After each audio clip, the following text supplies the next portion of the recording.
Hi guys, my name's Jacob and this is Tech Talk. Today we're going to be talking about Samsung versus Apple. I got this idea because I asked my friend Matt what I should talk about, and he suggested that because as everybody seems to know, Apple has always had the upper hand over Samsung. Why is that though? Is it the OS? Is it the design? Is it the hardware? Is it the fact that the OS might be simpler to use on Apple than Samsung's bloatware-filled TouchWiz? Because that seems to have changed in the Galaxy S6, along with the design. Samsung's new phones, Galaxy S6 and S6 Edge, have a completely new design. It's a unibody design made out of a metal bordering two sides of glass, Gorilla Glass 4. And with their new OS, Android 5.0 Lollipop, it's much simpler to manage your settings. There's not a lot of bloatware compared to the S4 and S5 because TouchWiz seem to be taken down a bit.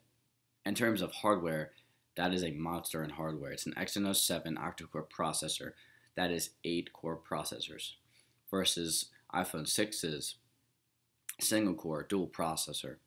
It's an AA chip with 64-bit processing, but the Exynos 7 is also a 64-bit processor. Is it brand loyalty? Because Apple first launched the iPhone in June of 2007, and at first it seemed like it could be a different set of things because all the major companies had already unveiled their first smartphones, and Apple promised a lot, but a lot of the smartphone companies didn't think that they would be able to hold it up. But then Apple decided to unveil the iPhone 3G, and that just took the smartphone world by storm, and it just started selling like crazy. Whereas Samsung Galaxy S series was first launched in June of 2010. That was 3 years after the iPhone. And at first, Apple thought that they'd rip them off because if you had seen the iPhone versus the Samsung Galaxy S, it looked pretty identical, buttons and design and everything. They were mad about that. In design, Samsung finally caught up to iPhone with the unibody glass and metal design.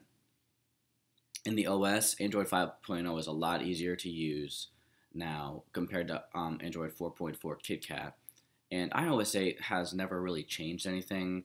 iOS 8 added health and it added the Apple Watch app after Apple Watch was unveiled a second time, and obviously you can't do anything right now until you actually get the Apple Watch and they decide to launch the App Store.